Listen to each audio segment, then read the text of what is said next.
Halo teman-teman semuanya, kembali lagi dengan saya Vicky Ridho. Seperti biasa, saya akan mereaction soal sepak bola Indonesia dan juga tanggapan dan komentar dari netizen Indonesia soal persepak bolaan tanah air. Jadi seperti apa tanggapan mereka? Mari kita simak sama-sama. Tapi sebelum itu, jangan lupa untuk like, komen, dan subscribe. Dan jangan lupa juga untuk nyalakan lonceng notifikasinya. Let's go!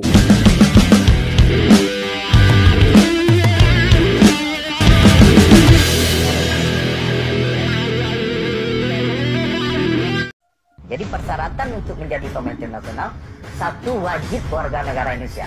Betul. Yang kedua, dia sudah berpindah asosiasi. Yang ketiga, kualitas. Kalau tiga-tiganya sudah dipenuhi, baru bisa. Kira-kira kita sampai kapan Coach memerlukan itu? Jawabannya bukan sampai kapan. Kalau memang kita tidak mau, contoh nih pemain asing menjadi raja di liga kita, ayo kita bersaing dong. Yes. Oleh sebab itu, kita yang harus meningkatkan kualitas. Sama dengan pelatih, kita nggak mau Liga 1 dilatih oleh pelatih asing. Tapi pelatih lokal harus tingkatkan kualitas kita. Harus bersaing. Karena nggak bisa dunia yang larang mengglobalkan sekarang, terus kita batasi, nggak bisa. Yes, betul. Ini yang saya setuju dari Coach Indra Safri. Pemikiran dia itu positif soal persepak bolaan Indonesia. Betul, pemain-pemain lokal, pelatih-pelatih lokal, kalau tidak mau pemain-pemain asing itu merajai Liga Indonesia, ya harus bersaing gitu. Jangan kemudian ketika mereka datang di sini bermain bagus, lalu kemudian dinaturalisasi misalkan menjadi pemain timnas Indonesia, lalu kita mengeluh-mengeluh gitu. Itu tidak baik sama sekali. Justru dengan datangnya mereka, kita harus lebih termotivasi lagi supaya bisa bermain bagus, supaya bisa dipanggil ke timnas. Nah, kalau seandainya kita hanya bisa mengeluh di media sosial tanpa melakukan perubahan apa-apa, percuma. Pemain-pemain asing yang datang dan bermain di Liga Indonesia, mereka akan semakin merajai Liga Indonesia, Liga 1. Nah, kalau kita berbicara soal timnas, saya pikir perbedaan federasi dulu dengan sekarang itu ada gitu. Dimana kalau dulu pemain-pemain asing yang bermain di Liga Indonesia, ketika mereka sudah lama tinggal di Indonesia, berkeluarga misalnya di Indonesia, mereka bisa dinaturalisasi untuk bermain di timnas Indonesia. Nah, kalau sekarang perbedaannya, pemain-pemain keturunan yang ada di luar negeri, yang bermain di luar negeri, itu mereka dipanggil untuk bermain membela timnas Indonesia. Jadi mungkin perbedaannya di situ. Maksud kamu Pak Tower agak cemburu sama Sintayong ya? Bukan cemburu bang, karena saya ngikuti perjalanan tim nasional. Luis Milla pun bagus. Jadi gini, kalau Ya, Luis Milla bagus, betul. Memang fondasi itu sudah ada sebelum Coach Sintayong datang. Tetapi kemudian fondasi itu kan agak sedikit miring ya, kira-kira begitu. Nah, kemudian datanglah Sintayong dan memperbaiki fondasi yang sudah ada.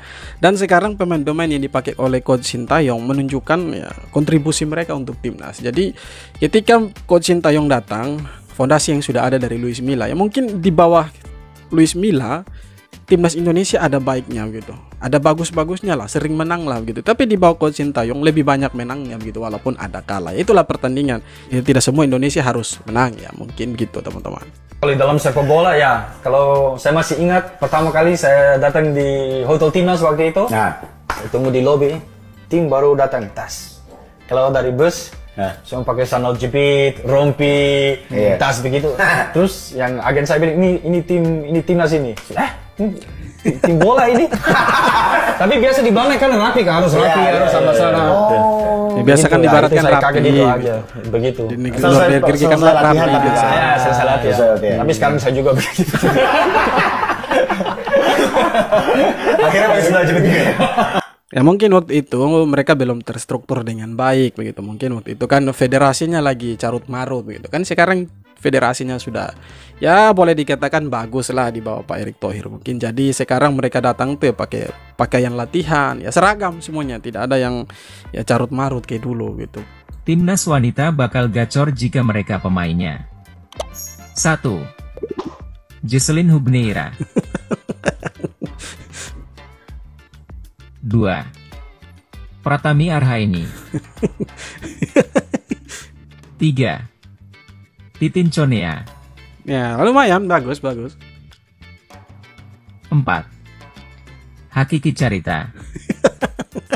Hakiki Carita, Hoki Caraka. 5. Kiki Rodia. Kiki Rodia. 6.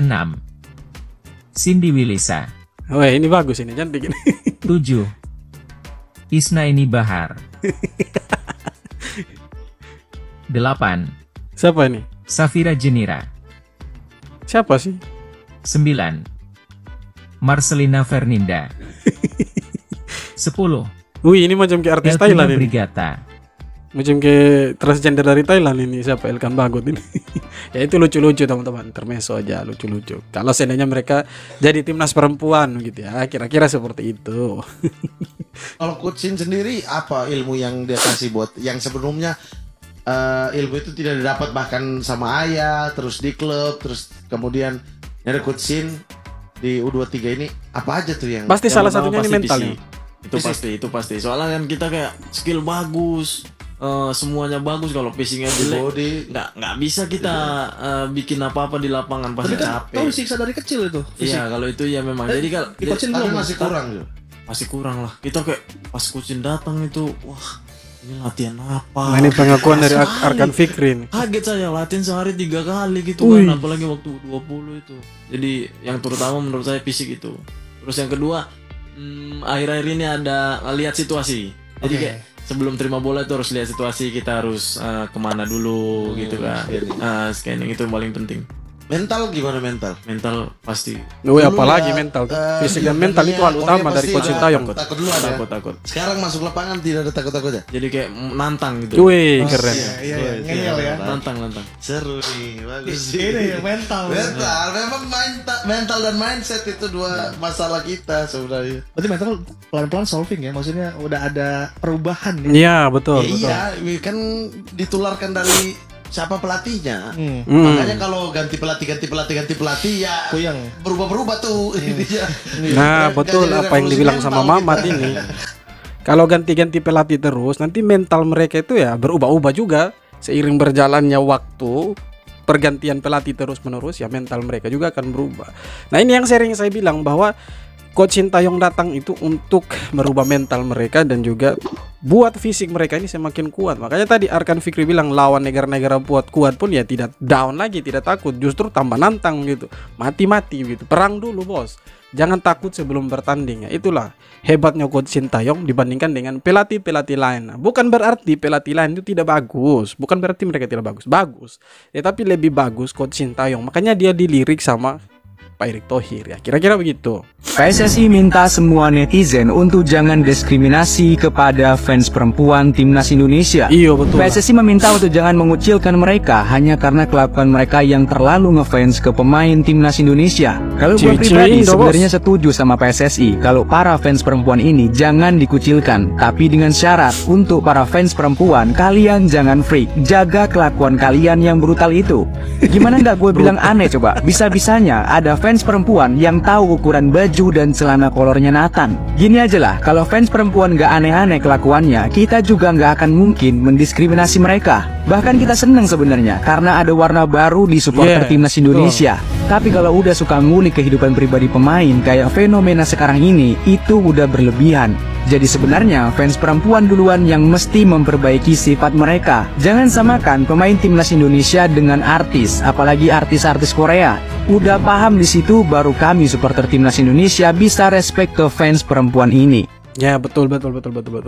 Tapi kan sepak bola ini identik dengan pria begitu, dengan laki-laki. Nah, ketika ada perempuan di tribun yang datang ke stadion untuk mendukung timnas, sebenarnya itu warna baru untuk timnas Indonesia. Bukan soal timnas saja, tetapi untuk secara keseluruhan sepak bola. Dengan adanya perempuan di tribun itu yang mungkin menambah semangat baru untuk pemain-pemain yang lagi bertanding di lapangan, apalagi timnas begitu. Dengan adanya pemain-pemain diaspora yang ganteng-ganteng, yang hebat-hebat ini, mungkin dengan adanya perempuan di lapangan bisa menambah semangat mereka. Tetapi janganlah terlalu berlebihan begitu, jangan terlalu over lah kepada mereka. Mereka ini kan bukan artis, mereka ini atlet begitu, jadi punya privasi lah mereka. Artis saja punya privasi begitu, masa pemain-pemain bola seperti mereka ini tidak punya privasi? Mungkin mereka capek, tapi karena ada fans di situ ya menyempatkan diri untuk tanda tangan, untuk diajak foto. Tapi jangan berlebihan. Ya mungkin begitu, jangan berlebihan. Kan sekarang Tom Haye. Tom Haye. Dia pegang bola tenang juga. Posisinya. Saya ikut yang kualifikasi Vietnam itu. Kita main small game itu. Dia main bola 1-2-1-an aja. Gak perlu salah fisik ya. Iya, nggak salah, tapi dia gerak terus, dia passing, enak sekali. Jadi saya mau ngepres nih. Jadi passing sama dia. Saya mau ngobrol lagi di passing sama dia. Dia udah scanning kan, Iya, lihat iya teman itu. di mana gitu. Terus dia passingnya akurasinya bagus. Jadi waktu latihan enak dia. Iya. Nah inilah kualitas pemain Indonesia, pemain senior Tom Haye. Dia itu bermain di Liga Belanda ya, kasta tertinggi Liga Belanda. Ini menunjukkan bahwa ketika ada pemain-pemain, misalkan pemain-pemain lokal kita yang bermain di liga luar, nah ketika mereka pergi keluar dan mendapatkan pengalaman di sana, ilmu baru di sana, mereka bisa terapkan ketika mereka dipanggil ke timnas gitu. Seperti Tom Haye ini. Jadi dia sudah terdidik dari klubnya gitu. Jadi tambah lagi dengan adanya coach Sintayong di timnas Indonesia, maka makin gacor lah dia di timnas gitu. Seperti pengakuan dari Arkan Fikri bahwa dia sangat tenang gitu ya. Dari tim klubnya saja dia sudah tenang gitu, menjadi andalan di klubnya dia, walaupun sekarang dia sudah habis kontrak begitu dengan Heerenveen. Nah, tetapi di timnas dia buat warna tersendiri. Ketika Tom Haye itu bermain, lini tengah Indonesia itu lebih hidup ya, lebih jalan, lebih berwarna begitu ya. Kira-kira begitu teman-teman.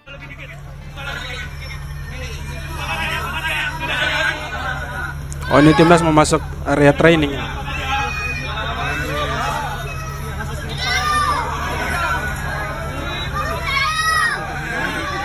Antusias warga ini luar biasa juga. Saya pikir tidak pernah ada yang kayak begini ya. Atau mungkin ada tapi tidak pernah terekspos begitu.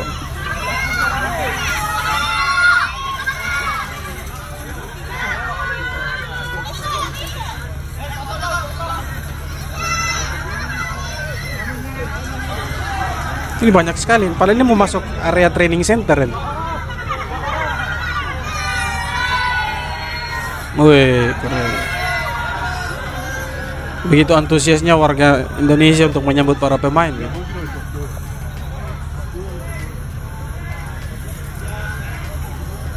Kenapa mereka antusias begini? Karena bisa jadi permainan Indonesia sekarang tuh lebih enak ditonton gitu ya. Lebih enak ditonton daripada sebelum-sebelumnya gitu. Timnas Indonesia sekarang tuh bermainnya lebih enak, lebih santai, dan kita yang nonton itu terhibur ketika mereka bermain di lapangan gitu.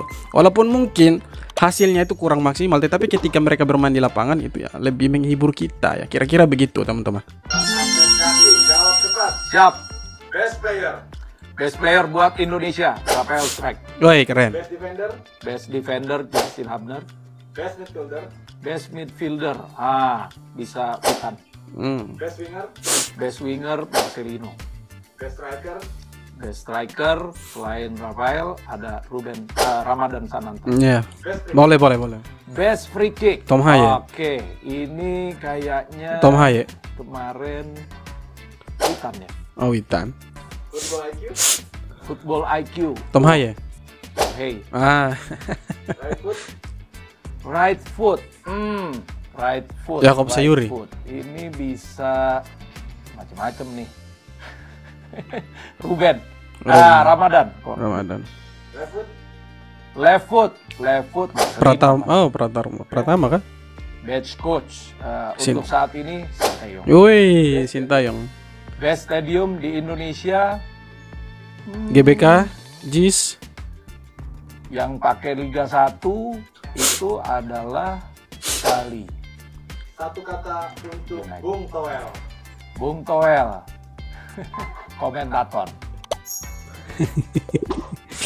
Jadi komentar-komentar para praktisi sepak bola, pengamat sepak bola untuk timnas ini sangat-sangat luar biasa, positif semua gitu. Artinya timnas Indonesia sekarang ini mendapatkan dukungan yang banyak dari masyarakat ya, dari semua kalangan, baik kalangan bawah sampai kalangan atas pun ya sekarang suka nonton timnas bermain gitu. Dan ketika timnas mau bermain itu, contohnya nanti lawan Irak ini, semua pada tunggu-tunggu mungkin tidak sabar lihat timnas itu untuk bermain, apalagi sampai mengalahkan Irak nantinya.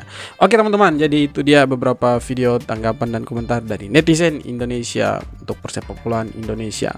Jadi menurut saya persepak bolaan Indonesia sudah ya lumayan maju, ada progres lah gitu di bawah coach Sintayong ini, dan tentunya kita harus tetap mendukung mereka, apalagi mau lawan Irak ya, kualifikasi Piala Dunia 2026 nanti ini Indonesia akan lawan Irak, dan kita berharap Indonesia bisa mengalahkan Irak untuk membalas dendam, apalagi bermain di kandang sendiri men, jadi harus menang gitu, tidak boleh sampai kalah gitu. Kalaupun kalah ya it's okay, tidak masalah gitu, tetapi ya harus menang lah, kita harus balas dendam, apalagi bermain di kandang bos, main di IGBK harus menang.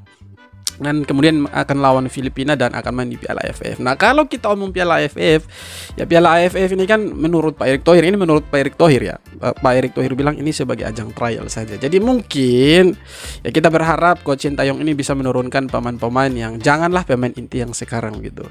Pakai saja pemain-pemain lokal Liga 1 yang belum pernah bermain di timnas ataupun yang sudah dipanggil ke timnas tetapi belum dapat jam bermain yang banyak begitu ya. Kasih kesempatan ke mereka untuk mereka main di AFF supaya mental mereka itu bisa teruji gitu. Nah, dan ketika mereka masuk ke timnas utama lawan negara-negara besar ya sudah bisa nantang kayak Arkan Fikri tadi bilang ya. Oke teman-teman, sekian video kali ini. Jangan lupa untuk like, komen, dan subscribe. Terima kasih sudah nonton video ini sampai akhir. Kita jumpa lagi di video-video berikutnya. Hormat.